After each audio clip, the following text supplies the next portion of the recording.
You're listening to Let's Stay Together Anime Break, the sub-series of Let's Stay Together where we talk about the 2019 anime Fruits Basket. I'm Ellen. And I'm Kayla. We sound really dour today. I don't know what's the problem. And I'm Kayla. There you go. That's okay. I did too. I was like, oh, I should have sounded more upbeat. And I was like, Kayla doesn't either. I mean, it's not a very upbeat episode. Nope. In fact, my very first note says like, this is fucked up, or this episode is fucked up, I think. Yeah, I said, no, I said, this episode hurts. That's my very first note, so. Yeah, it's okay. Aren't we excited to talk about it? Regardless? Always.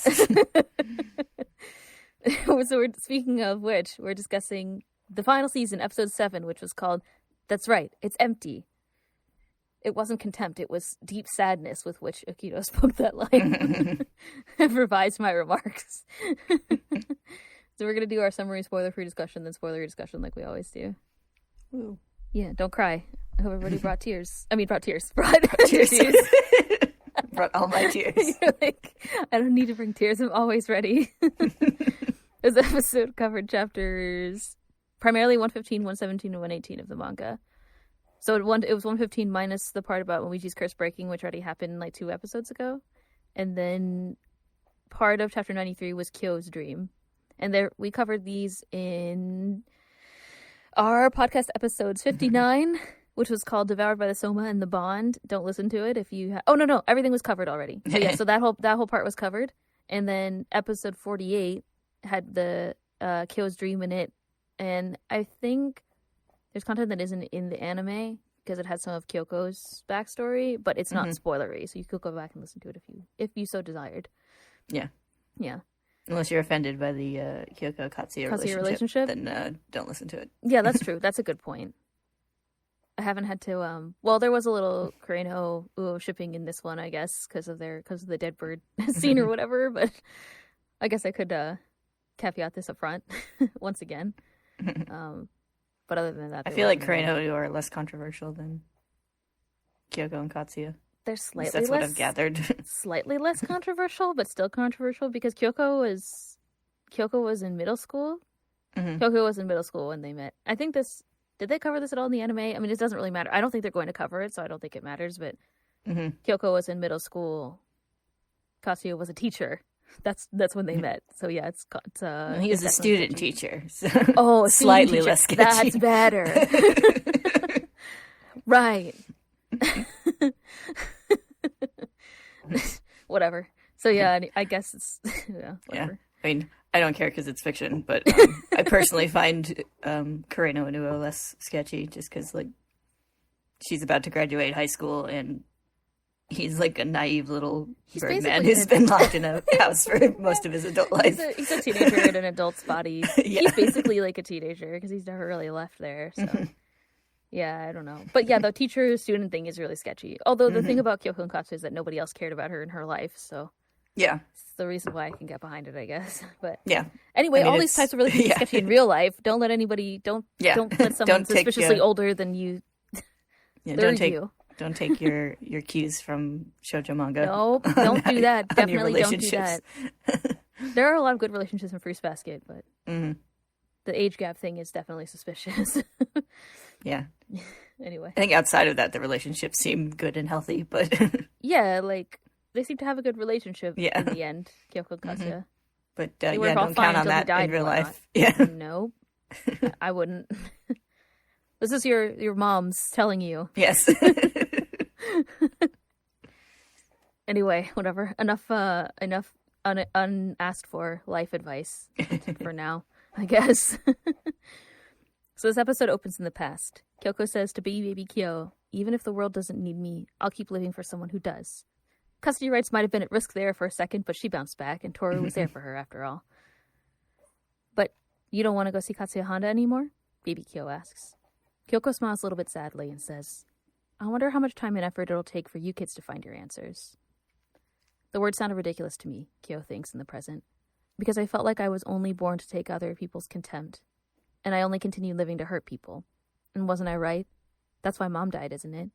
Didn't she want to tell me that it was all my fault in the end? Kyo remembers his mother walking out in front of a train as a child. And you too, he thinks of Kyoko, You smiled at me, but don't you hate me now?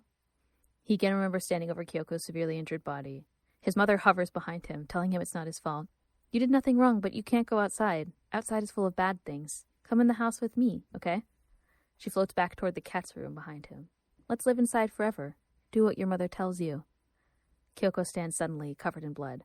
I'll never forgive you, she says. Kyo's mother says she's going ahead into the house and will wait for him. You better hurry up and get inside, or else something even scarier will happen. Kyo looks down. His hands are covered in blood. Tohru lies bloodied on the ground in front of him. Suddenly, Kyo wakes from the horrible dream. Tohru, Momiji, and Yuki laugh downstairs, making hamburgers together. Momiji yells upstairs to Kyo. In his darkened room, he looks at his braceleted wrist and thinks, they showed up in my dream to smack down that thought, to remind me, know your place, don't fool yourself. Because I thought maybe, just maybe, Tohru loved me back. At the main house, Shigure walks through the grounds. A hand catches his sleeve through a cracked door. Ren smiles up at him. And we cut to the opening credits. Is braceleted a word? It is now. I made it a word. I think I called Hattori besuited one time also. I'm a regular Shakespeare. Maybe his wrist has been braceleted. Braceleted isn't underlined in red in Google Drive, so I'm guessing, I think it could be a word. No. Wait. Wearing a bracelet. Deal with it. Deal with me.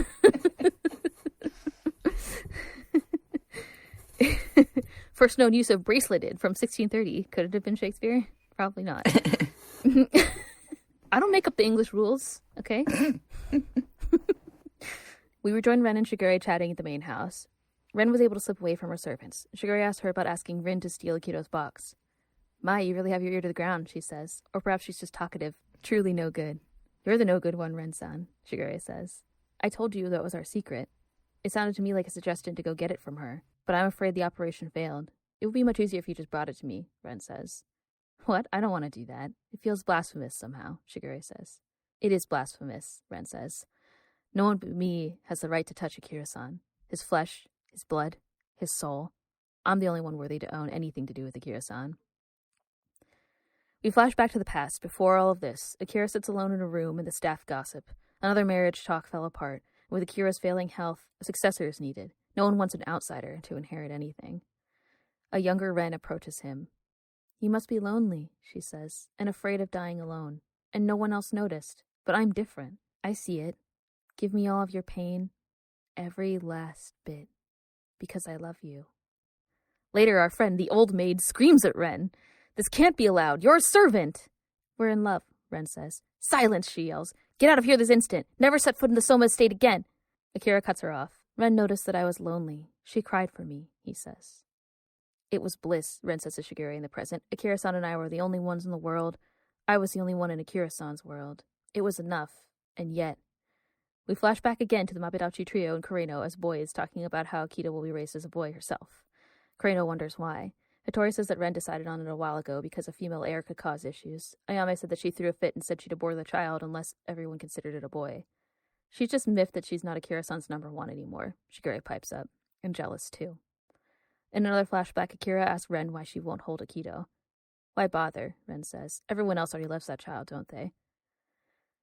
Akito was born for them to love. It's only natural, Akira says. Bibi Shigure asks the others if they remember Ren's face the day that they ran to meet Akito after their dream. She thought, oh crap. Kureno says he doesn't get it. Is Ren-san bad? He asks. It means she should be pitied, Bibi Shigure says. All of the Soma should. You poor thing, Shigure says to Ren in the present. Aren't you a poor thing too? She asks him. You're at Akito's mercy, thanks to the antiquated bonds of the curse. You don't really love that child, you know. You're just caught up in a fantasy. Haven't you noticed, she says, leaning in and gently touching Shigure's face. You're looking at me the same way you did then. You want me. Yes, I've noticed, he says, taking her hands and lowering them away from his face.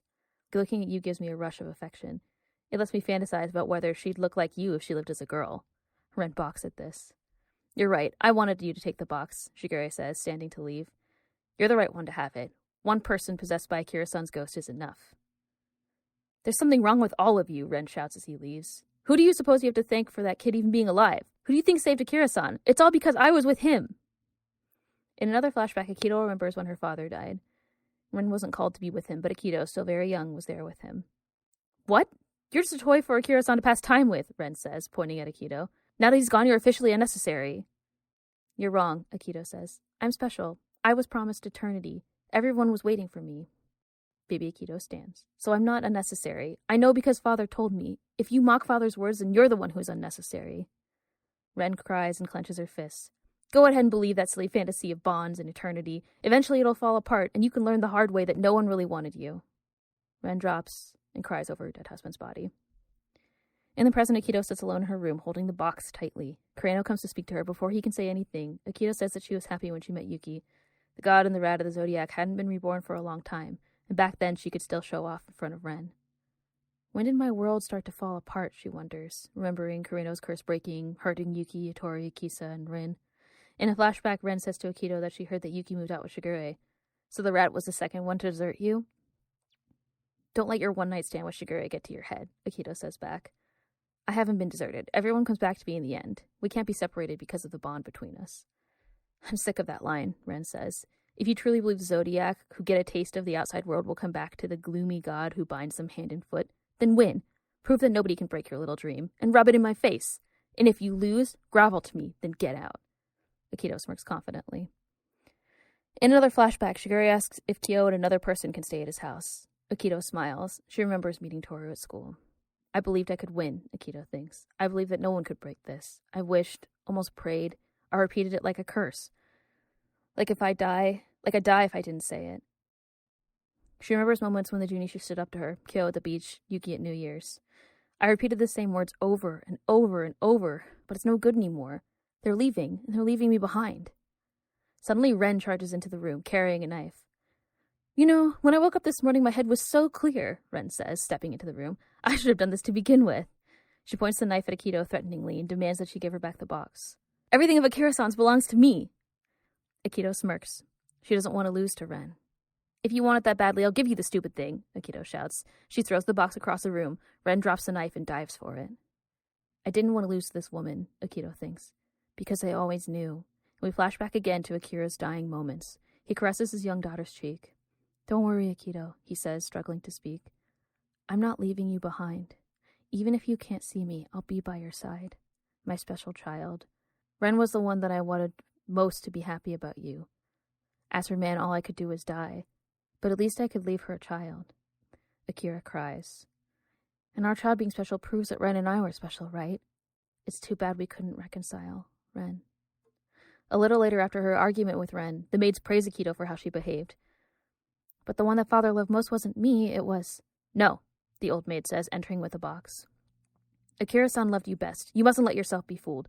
Didn't Akira-san say that he'd be by your side? You have this, she says, handing Akito the box. And Akira-san belongs to you alone. Is anything inside? Akito asks, taking the box. Akira-san's soul, the old maid says. In the present, Ren hastily picks up the box and sees that it's empty. That's right, it's empty. It always has been, Akito says, starting to cry. Because I'm the one who's always been the other, she thinks. Because it's been broken from the beginning. Akito turns, grabs the knife, and lunges for Ren, but suddenly stops. Hiro's curse is broken. At Hiro's house, he watches his baby sister, and he suddenly feels it and looks at his hands. His mother calls to him and his sister that lunch is almost ready. She enters and sees Hiro holding his baby sister for the first time. Sorry, he says, tears in his eyes. It's a complicated feeling. I wish I could just feel happy, but I have all these mixed feelings, like anger, resentment, regret. Hiro's mom hugs her son. Yeah, she says, you've lived your whole life with these bonds after all. Goodbyes make us lonely. Back at the main house, Akito looks up hopelessly. It's no good anymore, she thinks. They really are falling apart. Goodbyes keep coming. What's wrong? Weren't you going to kill me? Ren taunts. The old maid and Ren's maid argue back and forth. And you gave him the box. The poor head of the family is so innocent that he believed it. And now, of course he doesn't believe it, the old maid says. I gave him that box to comfort him after Akira-san's death. Anyone with common sense would know that it's empty. They continue to argue, and Akito slowly walks away. Kureno finds her outside. I believed in the box, and I didn't at the same time, she says. When she opened it, it was empty, but she thought maybe there was something invisible there, and she couldn't get rid of it, but couldn't look into it anymore, so she hid the box away. I clung to it all these years, Akito says. But can you blame me? That was my common sense. Nobody taught me otherwise. Nobody gave me any other way to live than this one. How am I supposed to know things that I don't know? Kureno hugs her to try to comfort her. He says that she can start learning now. Let's change, Akito. If you stay in this environment, the somas in the bond will crush you. It's too late for that. It's too late for you to say that, she says. Change? We're past that point. Why didn't you say that at the beginning? Why didn't you push me away from the beginning? She says, remembering when his curse broke when they were younger. Why didn't you abandon me? You're changing your mind now? I don't want that lecture now. She stabs Kureno in the back with the knife and digs it in. That kindness of yours that only half saves or half rejects me, it's been killing me. She pulls the knife and pushes him away. She pulls out the knife and pushes him away. It's been killing me this whole time, so take responsibility and pay for it. Atone with your death. Akito runs away, and the same maid who helped save Rin finds Kureno. He tells her to go after Akito, but she goes for help instead. Kureno falls. It's all too late now, Akito thinks. At Uo's work, they find a bird dead outside. I wonder if a cat got it or something, one girl says. Were you just tired? Uo thinks. At Shigure's house, Kyo and Tohru finish eating together. He goes to leave, and Tohru gathers her strength, and at the doorway she says, Please, there's something I'd like to tell you. Kyo turns back, almost grimacing. Then we cut to the end credits. Dun dun dun. Dun dun. Wow, so many things happen. Mm-hmm. We didn't know any of that was happening. It was a surprise to everyone, especially me and you, right? Yeah. Like I said at the beginning of this episode, I put in my notes, this episode hurts. Like, the beginning part with Kyo I kind of forget it by the end because all the other stuff that happened with Akito, which is also fucked up. But like, when I was writing out, I didn't really notice it when I was watching, but when I was writing out his dialogue, I was like, man, this is fucked up. Like, he's like, I'm just here for other people's contempt. I only hurt people. That's why mom is dead. That's why Kyoko hates me or whatever. Like, all of these things is so much, it's so fucked up, isn't it? Mm-hmm. It's really sad. He's just a poor tiny boy. Mm-hmm. When most of these awful things happened. Mm-hmm. His face when, first we'll talk about this, then we'll talk about Akito, because that's everything else. But his face when Tohru is like, something that I want to tell you. It's like so, it's not even really a grimace. It's just like indiscernibly hesitant. Mm-hmm. Like he just kind of stares back like, fuck, you know? I mean, he knows how she feels about him. Yeah. So, and she's been working through all her feelings for all the last 2 seasons, but recently particularly, we saw like last episode was the one where she was dealing with all her feels and confessed to like Shigure and Rin. So, but yeah, more importantly, this episode focused on how fucked up Ren and Akito are. Yeah. I find Ren and Akira's relationship interesting. Mm-hmm. I have new thoughts. Well, not new thoughts. I have a new question for you. So Ren's infatuation with Akira, do you think that she wanted power, or do you think that she just wanted to be with Akira? She doesn't seem to have any interest in power. Yeah. I think she's just like, what's that word for the thing where like nurses fall in love with their patients? I don't know. She has kind of like a savior complex. There's like a Florence Nightingale syndrome or something. Will I be on a list for Googling this? Nurse? No, it's a common thing that people write about in fiction. Falls in love with patients. Yeah, Florence Nightingale effect. A trope. It's a trope where caregiver falls in love with their patient. Feelings may fade once the patient is no longer in need of care. Yeah. Mm-hmm. You're right. Yeah, I feel like she had some kind of weird version of that. Like, I think she thought her, like I think as far as she was concerned, their love was incredibly real and intense, but, like, it seems obvious they didn't really have much, like, contact before that moment where she's like, I know, I understand you more than everyone else. Yeah, I know. But Akira, like, fell for it. He's like, Ren cried for me. It's like, okay. Yeah, well, seems like he'd been about as isolated as Akito. Yeah, seems like. They're like, we gotta find him a woman fast and get him married because he's gonna die. And it was like the only thing that people cared about. Yeah, and they're like talking about that, like where he can hear them. I think this is the episode that really firmly cements how bad of an influence the Soma family is. And we briefly talked about before that I think earlier in the series we're meant to see Akito as a villain, like as the person who's pulling the strings. And I think this episode in particular is it's good at showing the way the family also has done things to Akito, and like the Soma family is sort of like controlling what Akito does and whatever. And I think the scene that shows that well is the one where Hiro's curse breaks. It's after Hiro's curse breaks and they transition back to Akito's room. And Akito's just kind of like lost, staring up the ceiling. This is when she was about to attack Ren but didn't. And the two maids are arguing in the background. And like the only one paying attention to Akito is Kureno. And she just like walks away while the two maids argue. It's like the maids are going at each other. It's like there's infighting in the family that even has nothing to do with Akito. Like, yeah, basically. And I think that scene is a particularly good illustration of that. All the scenes around Akira's death too, but yeah, I was gonna say in the flashbacks to Akira, like show it's been going on even before Akito was born. Like, yeah, they basically like groomed Akito to be be against Ren. In addition to Ren also hating her, like the maids were like, "Hey, good job, you stood up to your mom." Yeah, and Akito's like, "But it was a lie," and was all feeling sad about what Akira said. Yeah, that part. I feel like I noticed it more in the anime just because, like, you could see, like, the change in, like, baby Akito's eyes and stuff. Because, like when Akito's, like, quote-unquote standing up to Ren, she's got those lifeless eyes that we see a lot in the series. Dead eye. Yeah. Yes. And it's, like, before that, when she was talking to her dying father, like, she had just normal sad eyes. Child eyes. But then, like, after that, like, oh, that meant our love was special thing. Like, that obviously deeply affected her, but nobody cared. Nobody cared. Like, she's all, like, hunched over in the corner. Being sad, and the maids are just like, good job standing up to your terrible mother. Like, yeah, I know. I noticed that when I was watching the episode, and I was like, why are her eyes like that? But yeah, it totally makes sense. It's because that Akira was just like, I wish we could have reconciled. Akira's last words were like, I wish we could have reconciled Ren.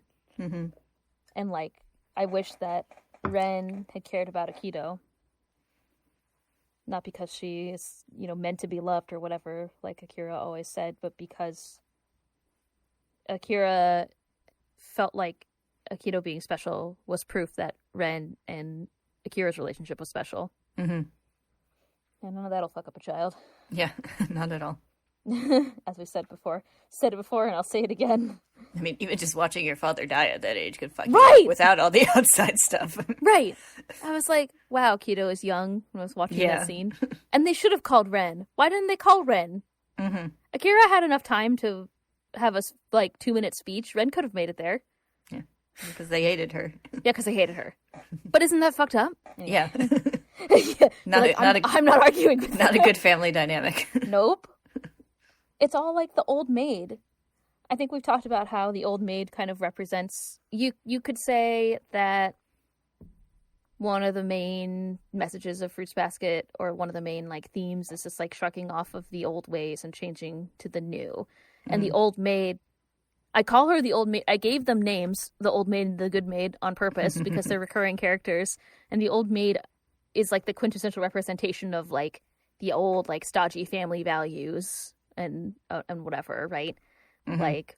She didn't want someone who was a servant to be in a position of power in the family or whatever. She didn't want them to be together, and she wasn't the only one. She just clearly represents that, I guess.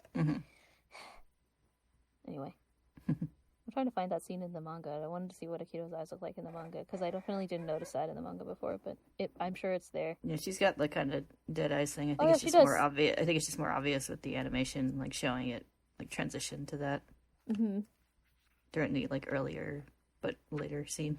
Yeah, the earlier but later scene. Yes, I understand what you're saying. Yeah, it's just kind of hard to tell, but yeah, Akito also just has big dark eyes anyway. So.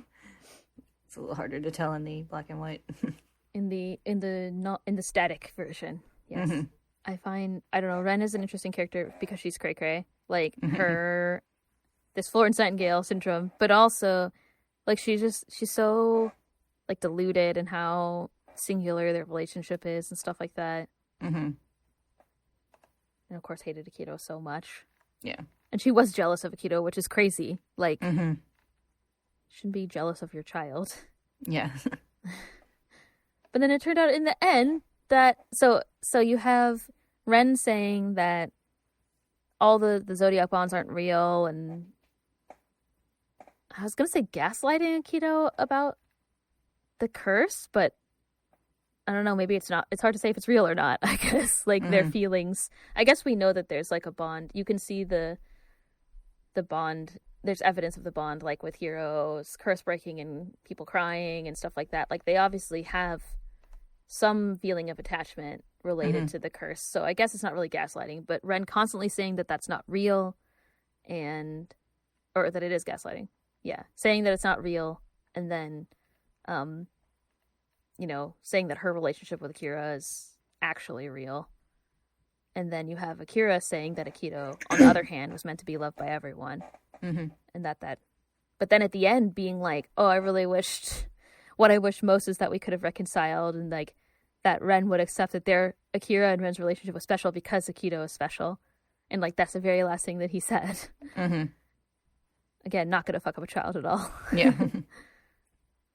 Akito's argument of being like, well, no, of course, she like kind of believed, she wanted to believe in the, Akira's soul being in the box or whatever. Like, she wanted to believe that it was special, but also knew somewhere, in her heart that it wasn't true, that it wasn't real all this time. But she's right that nobody ever taught her how to live any other way. Like, obviously she's been like groomed by the maids to be a certain way.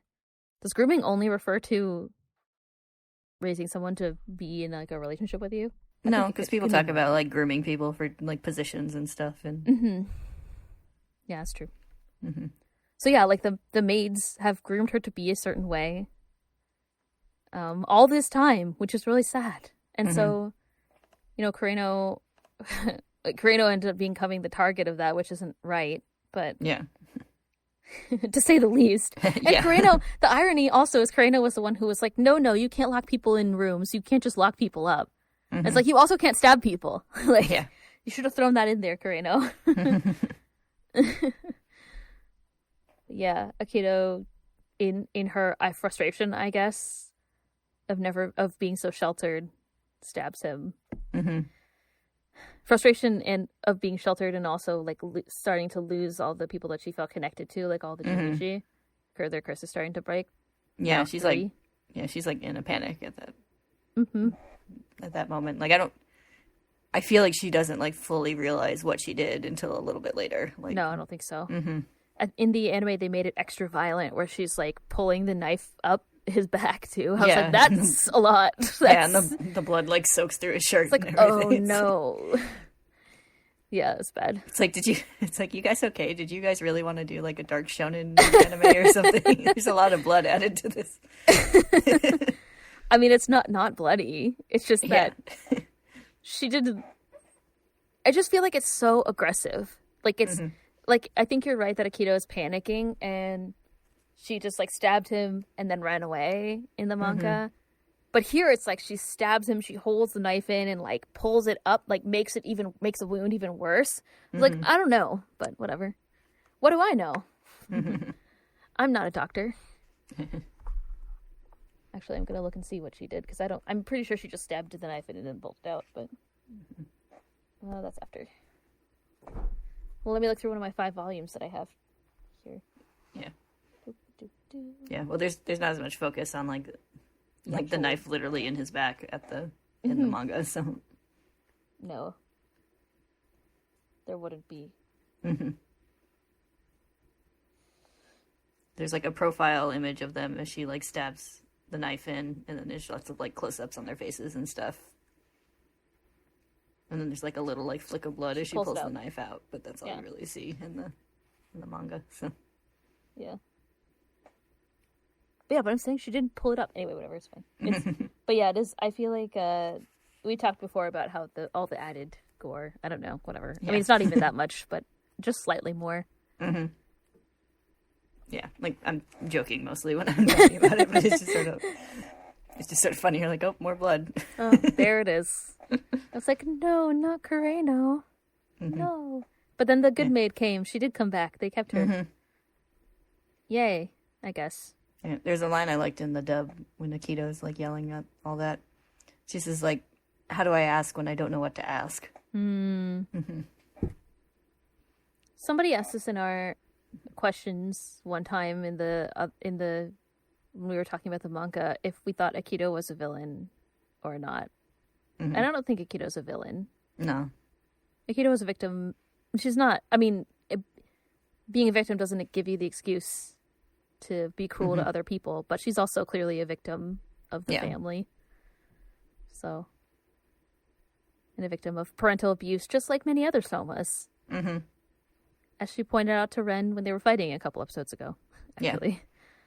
So. Yeah, it's like she's both a victim and an abuser, but that doesn't make her the villain of the story. Yeah, the villain is like the family.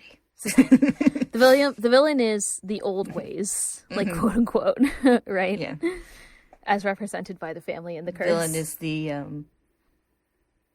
refusal to change and clinging on to things, which affects not just the Somas but also like Tohru and. True. Even you could say that about like Kyoko. Her backstory wasn't deeply explored, but like being clinging to like Katsuya when she had Tohru there. Yeah. As someone, I mean, who was a tiny child, but what was alluded to this time in her conversation with Kyo, and then what Toru's grandfather talked about was that she left Tohru for a period of time.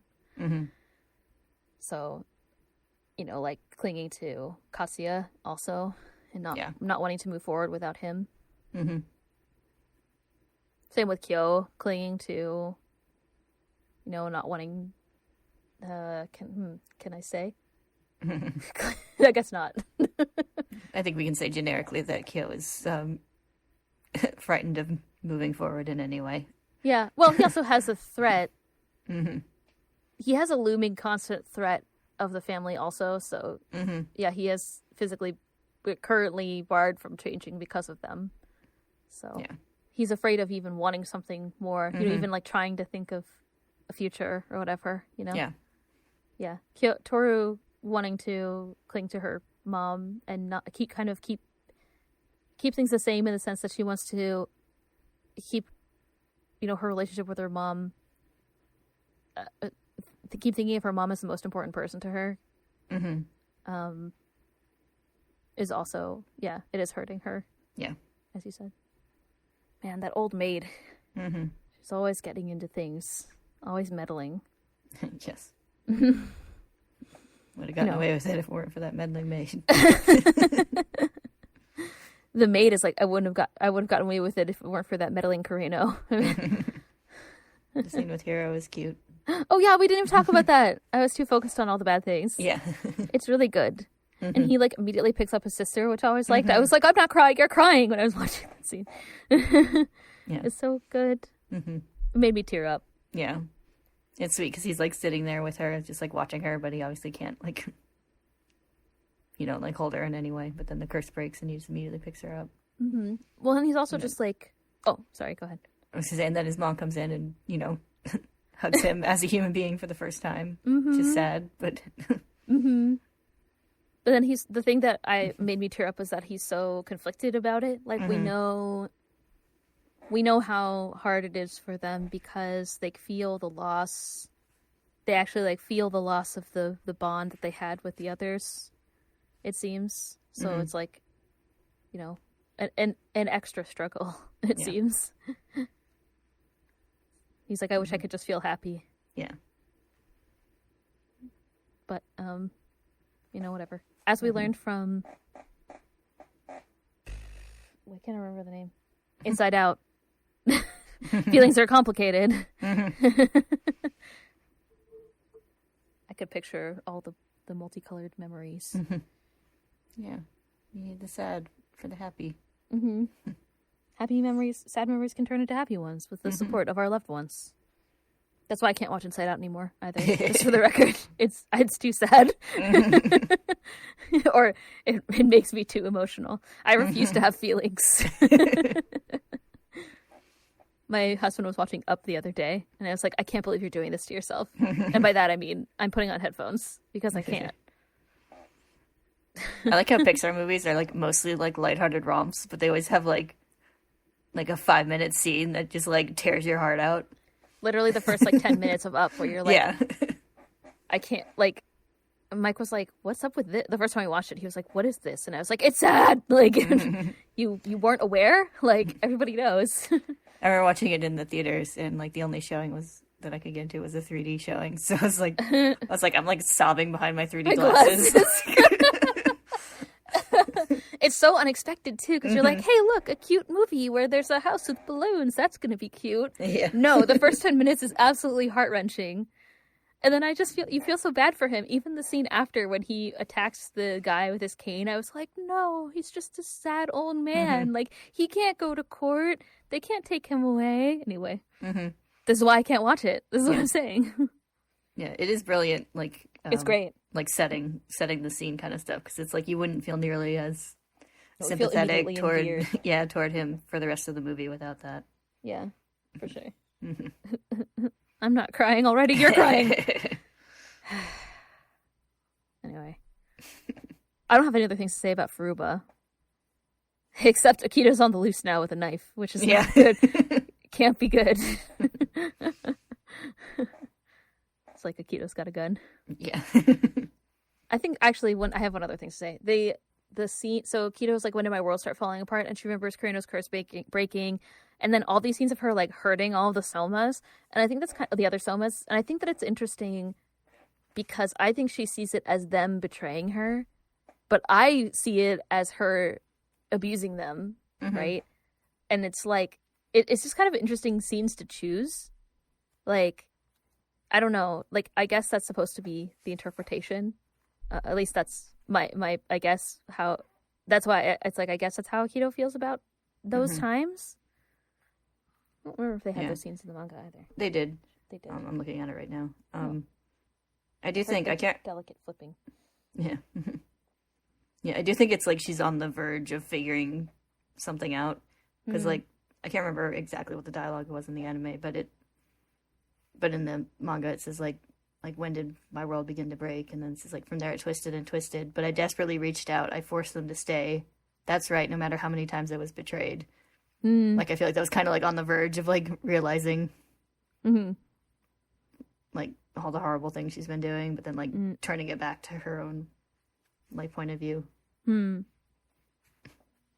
Yeah, I don't remember. I'm looking to see how much of it the dialogue I put in, because it said in the anime like I repeated it like a prayer or whatever. So it was actually before, I guess, but around the same scene. Yeah, it was earlier than that where that part of the dialogue is, but you only have a little bit of it written in your notes, so I don't remember what the anime said. I assume it was similar though. Oh, and then it cuts to it shows like Shigure leaving, then it cuts to Ren asking about Yuki and Shigure leaving, and kind of like making the not the bet, but being like prove that the Junisha will come back or whatever. Okay, so I guess it cuts a little bit of the internal dialogue in the anime.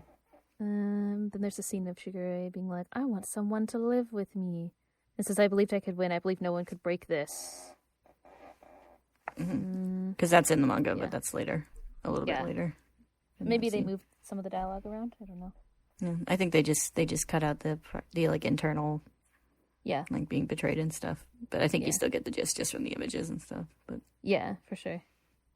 But it is clearer when she's like, they betrayed me. Like, not thinking. So it like more like her perspective is that they betrayed her. She's like, when did my world that I thought started to fall apart? Not like, when did I start hurting people? Like, right? Anyway, I guess that's all the point I'm trying to make, because that's the interpretation that I have as the audience, where it's like, yeah, when did my world start to fall apart? It's like, when did you start?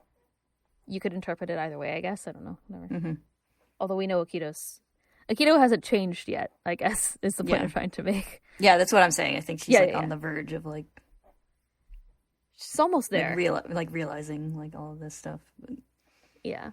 I've always liked the like when did my world like start to fall apart kind of thing with the Kureno curse breaking, because we know from like Yuki that's like he said that like Akito was like a little bit temperamental but mostly fine, like until that point. Mm-hmm. Yeah. And she's lived with it all this time. Mm-hmm. I thought it was kind of interesting how she was like, why didn't you leave me? Like how Shigure was like, you should have left her before. I don't know if that's supposed to be related, but I think it is. Yeah. Kureno was like, you can change now. And she's like, no, it's not happening. It's too late. Well, I guess we'll see what happens next time. Nothing can go wrong, right? Right? Poor Kureno. I know. He's not boring. He's just sad. I said it before, and I'll say it again. Life is just sad. I was sad during the little flashback too, because I was like, "Oh, he used to look up to Shigure." Like how Shigure hates him. Whatever. It's not like Shigure. Like whatever. I loved the scene with Ren and Shigure too, where like Ren is. Oh wait, no. And by loved, I mean I think it's horrifying. Where Ren was like, "You're looking at me with like the same way you looked at me back then, the time their one night stand," and he's like. Yeah, it lets me fantasize about what Akito would be like if she was raised as a girl. It's like, that is it's so gross. And you know that he did it just to hurt Akito. Like, come on. It was a good burn on Ren, though. It's such a good burn. I do enjoy that aspect of it. That is true. She's like, you're all crazy. And it's like, look who's talking, Ren. I like Shigure. I like the idea that Shigure has always known what's up. Like in the past when Kureno was like, I don't get it. Is Ren bad? And Shigure's like, everyone deserves to be pitied in this family. Yeah. I forget exactly the way that they translated that in the manga. It was like slightly different, but I always liked that part too. Where Shigure's like, it just means this whole family is fucked up. Like, yeah, it's something like, I feel bad for everyone in this everyone family. in this entire family like or something. That, yeah. Yeah, exactly. I like the idea that he's sort of like wise beyond his years, See, it's possible for me to like Shigure, guys. I don't only hate him. So yeah, I guess I did have other things to say. Now I don't think I have anything else left to say this time. Okay, so we want to talk about spoilers then? Sure. Okay, good. Let's do that. Next time we're going to talk, if you're not sticking around for spoilers, next time we're going to talk about I'm disappointed in you. I don't think it's going to be any happier than this time, based on that. He's not mad, he's just disappointed. Disappointed, yeah, exactly. I don't know if I want to hear Jerry Jules saying I'm disappointed in you. I think that it would cut to my soul. Yeah, and I might have to make some changes. Not you, Jerry Jewel. Not you. Okay, we'll see you for that. See you later, I guess. Oh, wait. Thanks for listening. Now see you later. Bye.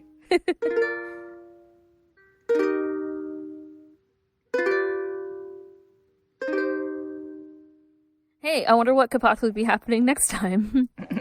I have a feeling it might end with someone falling off a cliff. It might. I kind of, for some reason, I thought that the confession would happen this time. And then I was like, oh yeah, there's so much other stuff. Why did I think that? I was like, oh, Akito will go all stabby in the first half and then confession in the second half. No big deal, right? I don't know. But no, of course it has to be next time. You have to have all the build up at the estate. Yeah, have all the pieces moving. And I'm sure they'll just have all of that stuff from chapters. Hold on, like 100. And that is how that chapter ends with just like Kyo's ominous look. Does it really? Yeah. Hold on, wait. Chapter 118 ends with that. And then 119 opens with the confession stuff. Oh, look at that ominous look. Yeah. That's also cutting right into the soul. I don't think I could have Jerry Jewel look at me like that. Yeah. So then it'll probably go all the way from 119 to like 122 or 121, whatever. When she falls off the cliff. Yeah. Falls off the cliff. Or do you think they'll bring Akito back at that time? Yeah. That's what. Yeah. Because we got Akito running, through the rain with a knife right now. Yeah. And then you got the confession scene, and then. Yeah, maybe they'll end it on the. So 121 ends with her at the bottom of after the landslide. And Akito's at the top, freaking out. So I wonder if they'll go all the way through, all the way from 118 to 122. But that seems like a lot. So maybe they'll do the cliff part and then cut it off. I don't know. Some of that is like, yeah, it could be if they cut it off with the like the landslide actually happening, then it would be a literal cliffhanger. Yeah, they might do that. I always forget how much content is after this part. Yeah. Well, I was like, yeah, it's the end when Akito stabs Tohru. No, wait a minute. It's kind of the like the climax, and then it's the like denouement for the rest of it. So they have to hug each other, and the curse has to break. Think of all the hugs that are gonna happen. It's gonna be so good. So many hugs. Do you feel? I feel a little bit disappointed that they didn't. That I think the season's gonna be short. I'm pretty sure the season's gonna be short. We talked about this before. I'm a little disappointed that it's gonna be short. I feel like they animated so much of the content in the first 2 seasons, and then now it's like the best part of the series is getting a little bit compressed, and it kind of bums me out. But I think the main points are going to come across. It's just like, oh, I wish we had a little more. I don't know if I call it the best part of the series. What do you think is the best part of the series? I don't know. I kind of like the middle chapters. There's a lot of really good beach stuff. Our favorite part. Yeah. I do think, like, I'm disappointed. There's parts I'm definitely disappointed to lose. But at the same time, like, I was thinking about, like, even before the series started, I was like, is there enough for a, like, full long season? I don't know. Maybe not. They could, I mean, I'm surprised sometimes by the amount of content they can cover in one episode. Like, almost all these episodes had, like, 3 chapters an episode. So, I mean, they've covered a significant amount without a lot of, like, filler. So that's good. I mean that it's the best part because it's, like, the payoff for all the pain, right? Yeah, well, I think we're still gonna... I don't think they're cutting any of the payoff. No. They're mostly just cutting other, like, side story, backstory kind of stuff, it seems like. Yeah, no like Meat Angel? Like, we lost Komaki... And we lost, like, Ayame's little backstory. Or Ayame's backstory, yeah. They're not... It's not that important. It's fine. It's fine. Yeah, it's like, there are bits I like a lot, and, you know, I'm sad to see go, but, like, I don't think we're gonna lose the actual payoff stuff. I think that's what they're focusing on for the... Like, the fact that we're, like, almost at the climax part of the story, and we still have several episodes of the season, makes me think they're probably 6. Spend a lot of time on the payoff. Yeah, probably. There's gonna be this. I don't know if they'll split the cliff part to 2. I think they might have to. I think so. I think it'll. Because there's Kyoko backstory that's required. Yeah, I think you'll have like the confession and like the Kyoko bit at the like first half, and then you'll have the like Akito running through the forest part in the second half. Everybody running through the woods. Yes. Then Jason shows up, right? Yeah, and then that'll be second part. The next time it'll be all the Tohru crap, and then the aftermath of that. Then probably after that there'll be like one episode in between, and then there'll probably be like the curse breaking stuff after that. How many? That's a 4. Yeah, and then 1 or 2 more. There's a little bit more aftermath. All of that, all the important things will fit. Yeah, I think. Maybe there isn't enough content for the last season, like to have a full season. They would have had to have stretched out like Rin's episodes. Yeah, like I think there's, there's enough for more than 13 episodes, but I'm not sure there's enough for, 25, 26? Yeah. So far, I think they've been 25. So. Yeah, you're right. I don't know. Maybe there isn't. Only if you make Makoto's confession a whole episode. What about Meat Angel? Maybe they'll do an episode with Meat Angel. Maybe she'll just show up and Kakura will be like, "This is my girlfriend." She might still show up in like the like epilogue kind of stuff where they're all talking about going to college and stuff. Yeah, maybe she will show up. Maybe I can still hold out hope for Meat Angel. Yeah. But probably they wouldn't have the whole backstory about Kakura being a jerk and then her being connected to Tohru's mom's accident. Because now we're already at the part where it's too late to introduce that, I think. So yeah. She might make an appearance, but I don't think they'll do her backstory. So Yeah, she probably won't get a whole episode. she can have a wait. Where's Kim? Do they have Kimmy's backstory? I forget. I think they I did. don't think so. No, not Kimmy's backstory. How dare they cut it? Because I can't remember where that shows up. They could still put that in like a random. Yeah, they could. It could be anywhere. Like in a random student council shenanigans moment. I think it's because that scene hasn't happened yet. Unless it was because they combined them. Was that one of the ones they combined in that one episode with now? Because remember how they combined? Yeah, I think it might have been several? one of those ones. Kimmy's backstory is so important. But yeah. Yeah, because so it was like the episode. I can't remember. I didn't bring all like 58 volumes that I've been using the past couple of weeks this time. So. I'm just gonna find my notes I was because excited it's in to there. only need 2 volumes this time. We only needed 1 for the actual. Oh no, because of Kyo's stream. Oh my god, we didn't even talk about Kyo's stream. Oh, we should talk about that. We talked about it at the beginning. We did? Yeah, we were talking about how she goes to the cat's house and it's creepy. I guess we didn't talk about it in detail. We just talked about how Kyo's like. We're like, hey, that's fucked up. Yeah. Yeah, I do like I did like some of the like tweaking of the timeline for everyone's emotional states leading into the next several episodes, like having the like Kyo's little like freak out at the end of the last episode, leading into his nightmare, leading into him being an asshole about the confession. I think works really well. Yes, for like his mental state right now. Yes, and I also think the like. Having already had Momiji's curse break and then leading into all this stuff with Akito and then having Hiro's curse break, I think the timing on that works really well. So,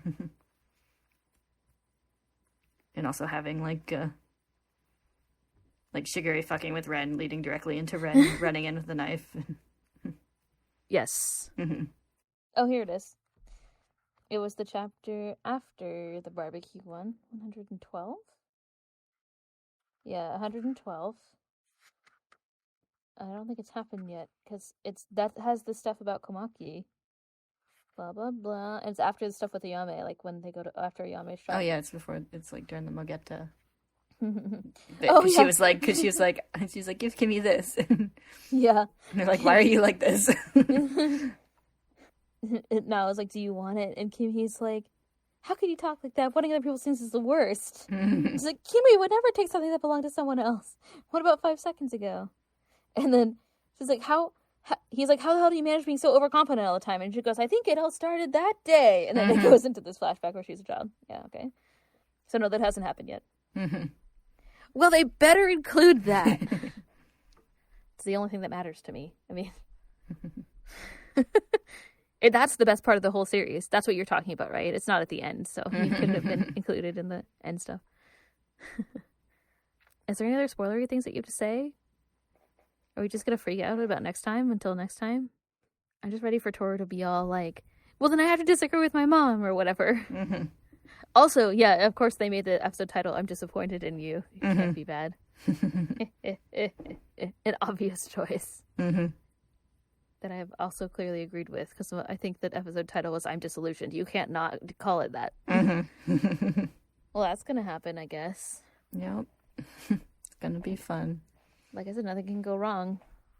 Only everything. Everything can go wrong. It's gotta get a little worse before it can get better. We're getting there. We'll get the payoff will come. There's like gonna be probably 5 episodes of payoff for all of this, right? Because they're gonna get together. The curse is gonna break. So there's at least a couple in there that are gonna be all good stuff. So we finally made it to the. Yeah, I think we're almost at the bottom of the parabola. We're almost at the climax of the story. We've almost made it. So. Good. Only tears of joy from now on, right? Yes. Right? Right?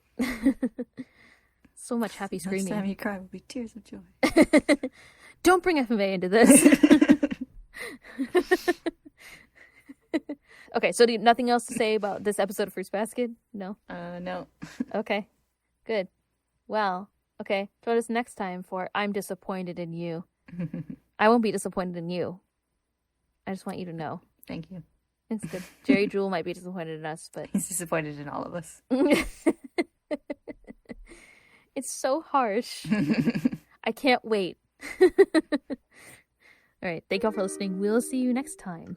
Bye-bye. Bye.